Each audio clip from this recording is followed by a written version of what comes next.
story begins on the streets of Fortuna, with Nero rushing over to a performance by his childhood friend, Kyrie, having to battle demons getting in the way. After a sizable delay, he manages to arrive toward the end, and gives a necklace he got for the songstress as a gift. Though technically a member of the Order of the Sword, the religious organization in charge of Fortuna, Nero makes his lack of faith clear as he gets ready to leave while the head priest, Sanctus, gives a sermon in praise of the deceased demon lord Sparta. Said sermon wouldn't last, however, as an assassin subtly descends through a stained glass window and assassinates Sanctus in cold blood. Head knight of the Order and brother to Kyrie, Credo, attends to Sanctus while ordering nearby guards to quickly apprehend the assassin, but they're all swiftly killed.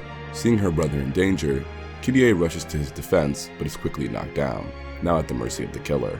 Nero quickly rushes to her aid, stalling while Credo gets her to safety and gathers reinforcements. The two white-haired men do battle for a time, while Nero being forced to unveil his demon arm, Devilbringer, which seems to give him the edge, dealing a lethal blow.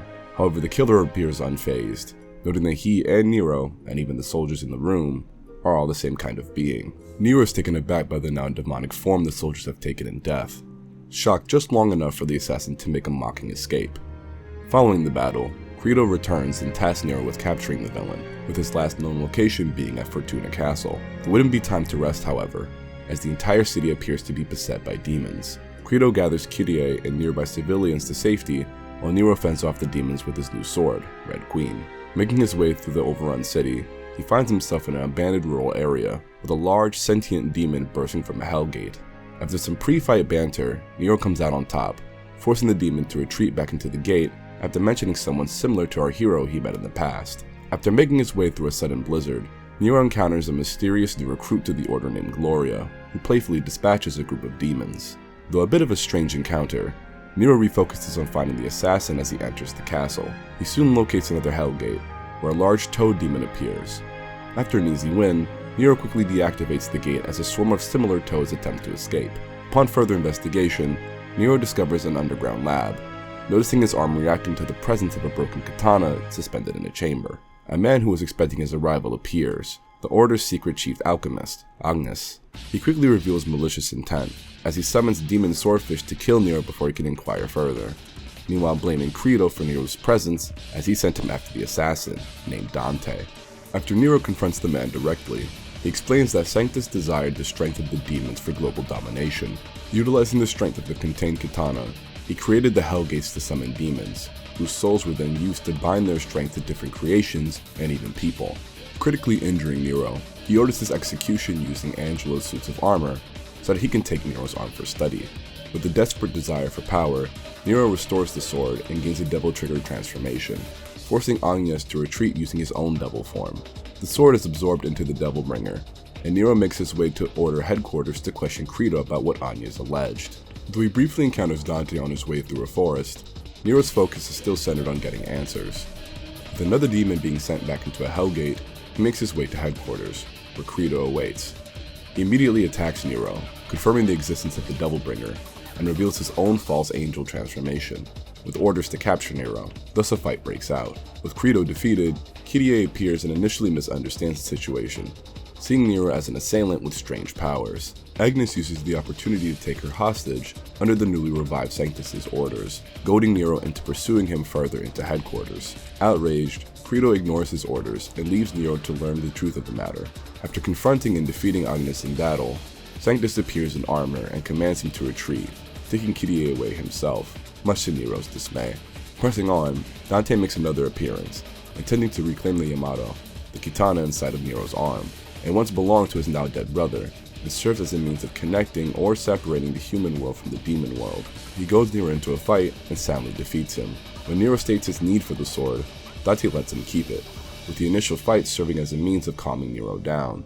With a newfound kinship, the two complement each other's names, and Nero makes his way to a large statue of Sparta. Sanctus appears, offering him a chance to willingly combine himself with Kyrie inside of the statue, becoming its core and a fundamental part of the Order's savior. Though Dante was originally intended as the target, being a son of Sparta, Nero holding the same blood makes him a suitable candidate as well. Nero refuses, and is eventually captured by Sanctus playing dirty. Credo steps in to save Nero, but is fatally wounded. Dante catches him and steps up to save and now absorb Nero and Kyrie at Credo's dying request. He retraces Nero's footsteps, destroying Hellgates and slaying his previous foes, Agnes included. With the Amato reclaimed, Dante confronts the Savior and, after a tussle, manages to send the sword straight to Nero, allowing our hero to free himself. While Dante engages with the statue on the outside, Nero goes through a number of trials on the inside, and eventually, he makes his way to Sanctus and Kyrie. The Grand Priest mocks his motivation and engages him in a final battle, but fails to fully utilize the strength he wields due to his weakness of character. Nero swiftly saves Kyrie and slays Sanctus in one motion, busting out of the head of the statue to meet with Dante. Though the Savior comes back for revenge, Nero finishes it with the same arm that seemed to cause all of his problems.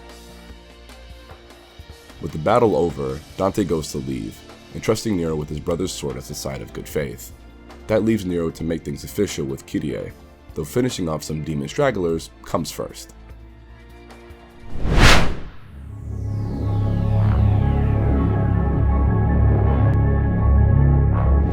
Years following the events in Fortuna, Nero and Kyrie had taken in orphaned children from the town, while Nero did odd jobs hunting demons to make ends meet, taking after Dante's own business, Devil May Cry.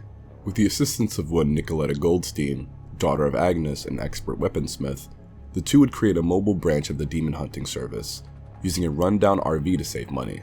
Whilst working on repairs, Nero notices the presence of a strange man in tattered clothing, but simply offers him a chance to join the family for dinner if he needs it. However, the man was unresponsive and imposing, and after a reaction from Devilbringer indicating trouble, Nero is on guard. Kyrie, unaware of the situation, calls for Nero, prompting him to quickly call for her to get to safety. However, that one moment of hesitation would be enough for the stranger to tear the Devilbringer clean off Nero's arm. He claims to be reclaiming the Amato, and quickly creates a portal that he can escape through, leaving Nero to be found by Nico and in a coma. He would awaken to an unknown man at his bedside named V, who seeks to recruit him to fight the same demon that took his arm. Though he had already hired Dante, he wasn't confident in his odds alone, and so seeks further assistance. Nero agrees and joins him in traveling to Redgrave City, where the demon Urizen awaits in a giant underworld tree called a Qlipoth. The two arrive to see Dante and his companions on the back foot in the battle. Nero steps in, but is no match. Before the demon can finish him off, Dante intervenes in his devil trigger, telling Nero that he's just dead weight and to evacuate. Though thoroughly enraged at the accusation, V manages to hold back Nero enough to get him to return to safety. Despite wanting to help people fight back against the demon tree, he takes V's advice to use the remaining month the world has left to train himself, as he may be the only person left to challenge Urizen if Dante's truly out of commission. After a month of preparation with assistance from Nico, Nero makes his return to the city. With a new mechanical arm called the Devil Breaker made through research, Nero makes short work of the demons overrunning the city, targeting Qlipoth roots that seem to be gathering human blood. Making it further into the city to rendezvous with V, Nero encounters a large demon with lofty ambitions of underworld greatness. After a bout of classic quipping, Nero makes short work of the beast, though V is the one to secure the kill. Though neither of them are too confident in Dante's survival, they must press on, first taking out the roots of the tree to stem the flow of blood and help the people. They split up to do the work more efficiently, agreeing to meet at the base of the tree when it's time for the final confrontation. Continuing the good fight, Nero soon after runs into a demon without much in the way of a personality, which strikes him as a bit odd. Cutting the foe down would reveal one of Dante's companions, Lady, who was inside the whole time. Though he manages to get her comfortable with the help of Nico, the presence of a massive demon takes Nero's attention. Lady wakes up shortly after, but sadly can't recall many details about the encounter with Urizen, let alone the fates of Dante and Trish. After joining V for another outing against demons, the mystery man decides it would be best to get the Devil's Sword Sparta for the upcoming battle. Seeing how wielding the weapon went for Sanctus years prior, Nero's skeptical of the idea, but V brushes off the concern given the situation. Nero instead makes his way to Urizen to confront him, noting the absence of Dante's body, a possible good omen. Though performing far better than last time, Nero is still soundly defeated after enraging the demon by landing a clean cut. As Nero takes pride in his achievement before his death, an extremely powerful demon intervenes, who turns out to be Dante in his new Sin Devil Trigger transformation. Waking up later and rejoining the group, Dante seems to be strangely against the idea of Nero coming along to the top of the Qlipoth to face Urizen, but V manages to smooth things over by emphasizing the lack of time.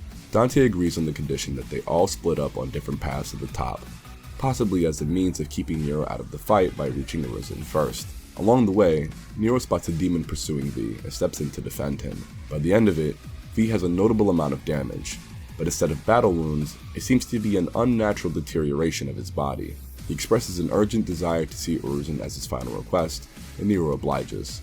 As they make their way to the top, V reveals that Urizen's true identity is that of Dante's late brother, Virgil. Despite learning about the philosophical differences that fuel the conflict between the two, Nero can't see it as anything else but nonsense. By the time the two arrive at the top, it seems that Dante has already finished the job. V approaches the fallen demon, his intentions not quite understood until it was too late, as he fuses with his demon half to become complete again, as V was actually the human half of Virgil this whole time. Back at his peak, he beats back Dante easily in a short scuffle, telling him to recover his strength before they settle things, while thanking Nero before making his exit. Dante tells Nero to go home, as this fight is one he has to settle himself. Wanting to fight the dead weight allegations, Nero becomes irate and argues with Dante about having a right to fight him as well. Frustrated, Dante reveals that he's been trying to spare Nero from a cruel fate, as he doesn't want him to kill his own father, Virgil. Stunned at the news, Dante leaves him behind to settle things. As the Qliphoth begins to crumble, Nero joins the rest of the gang in the RV as they hurry down to safety. It's quickly apparent that all of Dante's allies were aware of Nero's origin, and this further frustrates him as he demands to go back to confront his father. Though they try to warn him against the ramifications of him slaying his own father, Nero jumps out of the van to finish things. He calls Kyrie, confessing his lack of direction given the situation. She relays her faith in his judgment, and that's enough for him to promise his return and to join the fight with conviction. Meanwhile, the battle between the two brothers is reaching its climax, with both going for a final blow to end it. Nero, in his desperation, regenerates his human arm, with wings bursting forth as he lands between the two and its very own devil trigger. He refuses to let the two kill each other, and knocks Dante clean away when he begins to protest. Virgil, with his interest piqued by a new form of devil power, offers to settle things by having Nero fight in Dante's stead. Dante, now hit with his own set of deadweight allegations, decides he doesn't really care anymore. Nero beats his father with his new power, and reminds the two that demons are still flooding into the human world from the underworld, where the Qliphoth is growing from. The brothers decide to descend into the underworld to sever the roots, and then close the portal from the inside. Though Nero is against the decision, Dante plainly states that they're entrusting the safety of the human world to him, and they both knock him away when he protests. Dante bids him farewell, while his father asks him to hold on to his book until their next rematch, and the two brothers go together to fix things. As Nero and Nico drive back home to Kyrie, the two bicker about Nero not crying until Kyrie calls. Just as Nero is hyping up the return of his normal arm, duty calls as Demon appears. With a new prototype Devil Breaker and role as protector of the human realm, Nero rushes into battle once more.